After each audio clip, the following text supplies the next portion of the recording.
नमस्कार.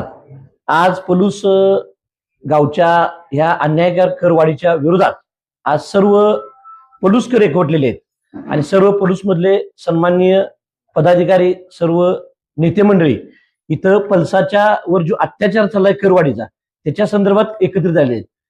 सत्ताधारी मंडळांनी काल जी प्रेस दिली त्यात सांगितलं की ही राजकीय स्टंटबाजी, तर ही कुठलीही राजकीय स्टंटबाजी नाही.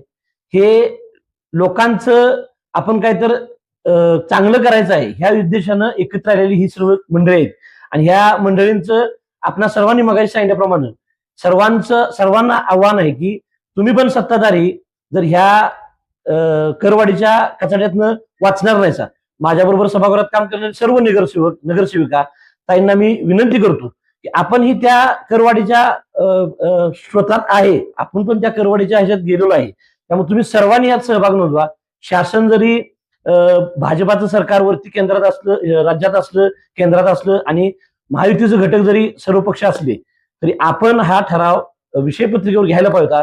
आम्ही गेल्या 9-10 दिवसापूर्वी पत्र व्यवहार केलेला आहे आणि 2 महिन्यापूर्वी पण हा विषय झालता. परवा करवाढी संदर्भात एक नगरसेवकांची मिटिंग झाली. त्या मिटिंगमध्ये आम्ही अतिशय तिडकीनं सांगितलं होतं की हा विषय तुम्ही विषय पत्रिकेवर घ्या.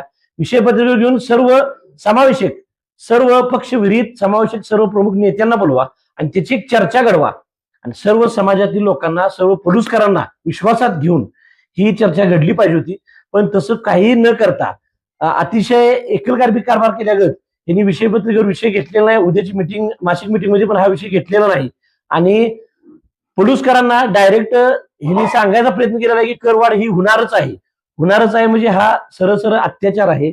तुम्ही जर लोकांचं भलं करू शकत नसाल तर कमीत कमी लोकांच्यावर तुम्ही हे जे लादायचा प्रयत्न करताय हे लादू नका. सर्व लोकांना यात समाविष्ट करून घ्या, सर्वांची मतं ऐकून घ्या आणि मग नंतर करवाढ करा.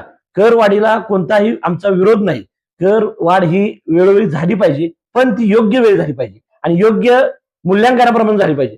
तुम्ही पाचपट करवाढ करणार आणि लोकांना म्हणणार ही होणारच आहे, की वर्ण शासनाने केलेलं आहे, आम्ही केलेलं आहे, तुमचा पण सहभाग उद्याच्या मोर्चात नोंदवा. आम्ही तुमचं स्वागत करतो.